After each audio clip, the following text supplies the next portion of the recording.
where he talked about living beside other famous celebrities. Lock him up.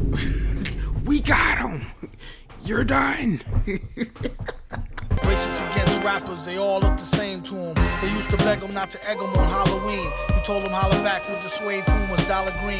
Nah, I mean, heated up till the temperature tarball. Y'all just gawk like gargoyle. MTV Cribs was extremely fake. Here's the evidence. I never actually watched an episode of MTV Cribs. You know, this isn't really gonna hit to me like crazy. 50 cents Ferraris, they were rented. Robbie Williams' castle home, it belonged to someone else. Wow. MTV Cribs wasn't exactly legit. And we said that that was my house. Oh, that wasn't your house? No, it's all lies. And nothing shows this. It's not really all that surprising. I'm gonna be real with you, especially after finding out that like Pimp My Ride actually depreciated the value of all the cars that they did. That's crazy. It's better than the episode with Ja Rule. Oh, he brother. flexed his 5-bedroom mansion on Star Island in Miami, where he talked about living beside other famous celebrities. Oh, wow. Star Island in Miami, where he talked about living beside other famous celebrities. Lock him up. We got him. You're done. You're done, buddy. The house was so familiar that Ja Rule named it I guarantee you Ja Rule was like, I ain't living next to that man. each area, calling his courtyard the Open Paradise, which was patrolled by his guard dog Cookie. It was shown in the intro that the property was a rental. Oh, wow. But this was assumed to be on a long-term basis, given he knew almost everything about the mansion. However, as it turns out, Ja Rule's house on Cribs was actually a 4-day rental, which was 4-day. exposed in the most embarrassing way, by lawsuit. Ja Rule paid No way. $46,000 for the 4-day lease, promising the mansion's owner it'd be used as a private home for 8 adults with no video shoots and no loud parties. Yeah, you kind of messed up. That, yeah. Yeah. Well, Ja Rule Yeah, you deserve to get sued for that. I ain't gonna lie. broke all 3 conditions, shooting his MTV episode whilst having a party with over 600 people. Yeah, you deserve to get robbed, buddy. In the process, holes were punched in the walls, furniture and doors were damaged, Holes were punched in the wall. the driveway somehow cracked, while What in the how? How did you do that? You deserve what? condoms and syringes were left through. This is that. Yeah, you know what? You said this house was next to Diddy. Do I need to say anything else? I guarantee you this hole was not made by a hand. This was next to Diddy's. This was next to Diddy's house. This was not punched. Okay, someone did not use their hand to make that hole in that wall. I will gladly die on that hill. throughout the house. As a result, Ja Rule and MTV were sued for $1 million. Dang, you even got MTV wrapped up into it. Ooh. But at least it looked like a house that Ja Rule would live in, as the Yin Yang Twins crib was laughably out of character.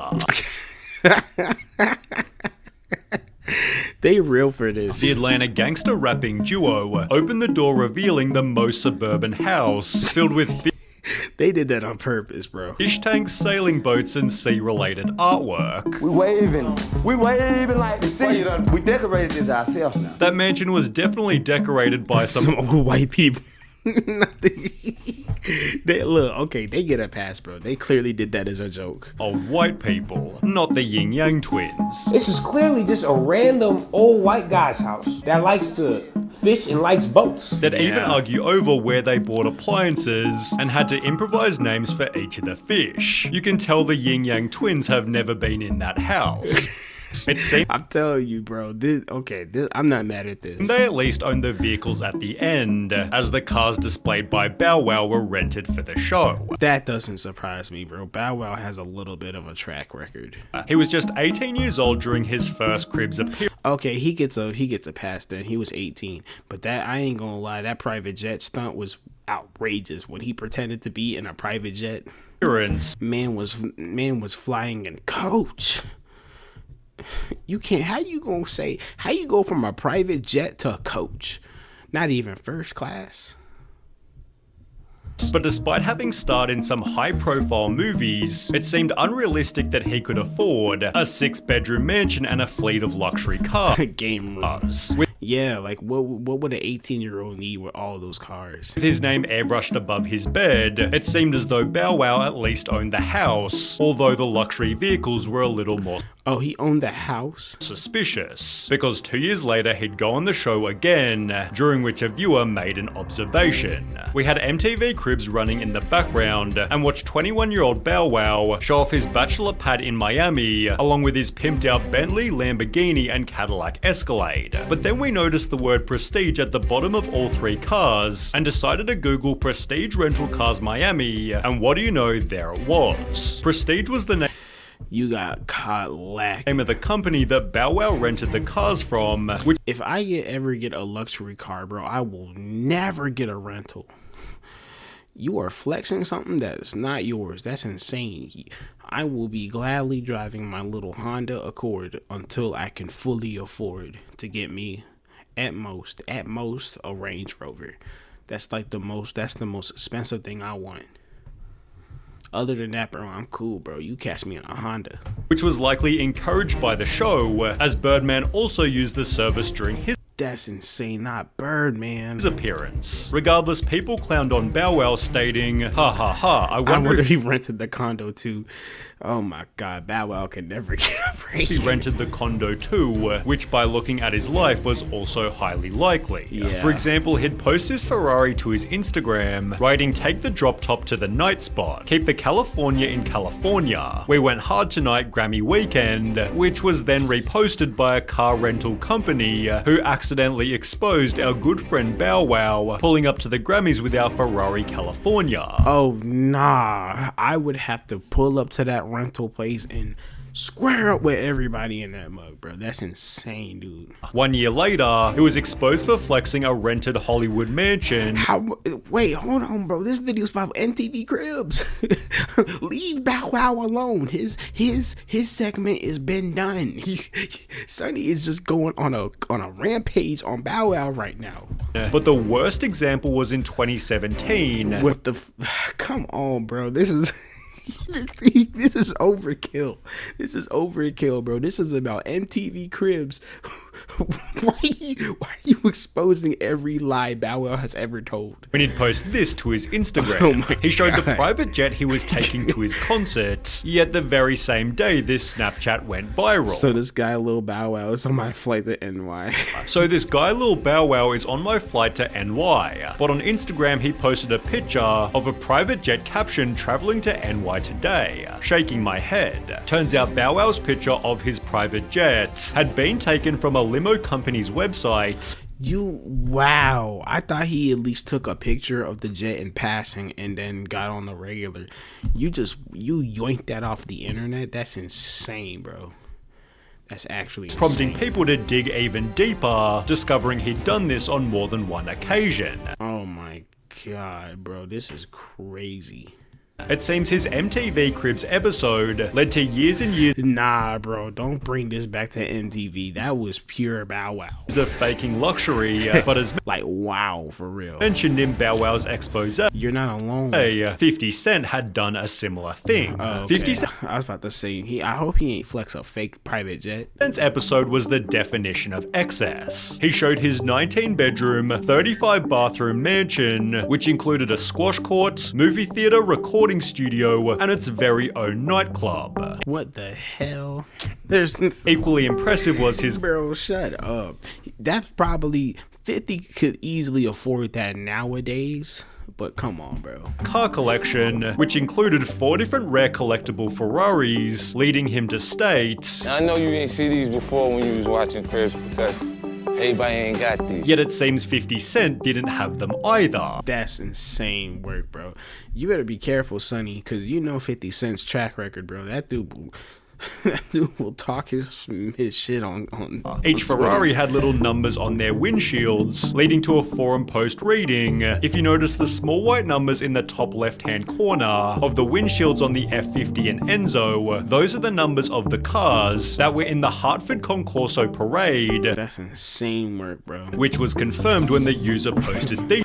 I would be sick to my stomach. These photos. Another forum member added, it's pretty obvious that they aren't his, because it's a known fact that there's only one yellow Enzo in CT, which was owned by a pretty well-known hedge fund manager. Well, that's you borrowed somebody's car.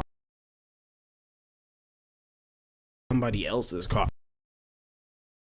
Someone else then officially confirmed. The Ferraris are unfortunately not 50 cents. He invited my friend over to his house for this, and my friend let him use his cars for the episode, and they were filming some music videos that day as well. The Enzo F50 and 599 all belong to one owner. That's crazy work. When 50 Cent later filed for bankruptcy, he'd admit the cars were rented. He'd instead pay off debts by selling his mansion, therefore so the mansion was his. Joining the likes of JoJo, who admitted to doing MTV Cribs while she was actually homeless. What? JoJo showed MTV through her Cape Cod vacation home, where she supposedly loved spending her summers. It was therefore a little weird that she'd invite her extended family, but she'd reveal the reason for this exactly 10 years later. JoJo was asked about the episode in a Huffington Post interview, to which she'd respond it was so ridiculous. The thing is, we didn't have a home at that point. How? I just want to know what did that conversation look like. Hey, we know you're homeless right now, but could you go into this home and pretend like you own it? Okay, thanks. Here's your money. All right, bye-bye. Like, how does that go? My mum and I were living out of suitcases and were mostly in hotels. So that was actually my uncle's house on the Cape. Oh, that wow. wasn't my house, that wasn't my stuff. I should have balled hard and been like, welcome to my crib, look at how luxurious it is, and I should have rented out a place. But no, I just used my uncle's crib. JoJo further clarified. That's crazy. So we went to the Cape, which I've never been to the Cape. I never go to the Cape. And we said that was my house. Oh, that wasn't your house? No, that was not my house. We brought in some items that I had. It's all lies. I'll be real. I'm not gonna lie. I do not really know who she is. Expect me to say, you know it's just a little too late. It go hard, but I don't know this. I think I ever heard this woman before.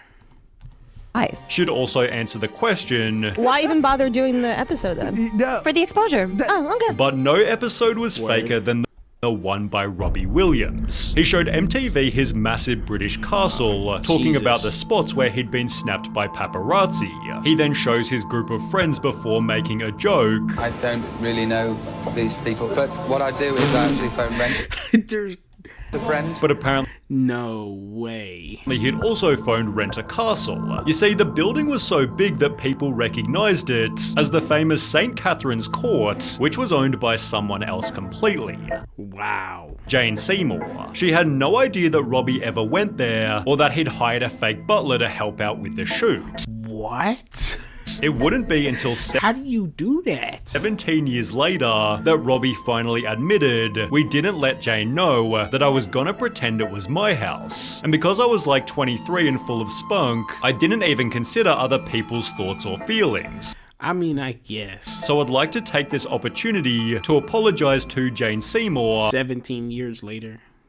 Come on, bro. But it might not have even been Robbie Williams' fault, because Redman explained in a DJ Vlad interview that MTV tried to get him to rent a house for Cribs. They wanted me to rent a house so I can open the big double doors and shit like, yo, look at my shit, you know. With MTV trying to choose the home themselves. The first thing they said was, all right, we got a couple of houses picked out for you. Wow. Oh, hell no, bro. Hell no.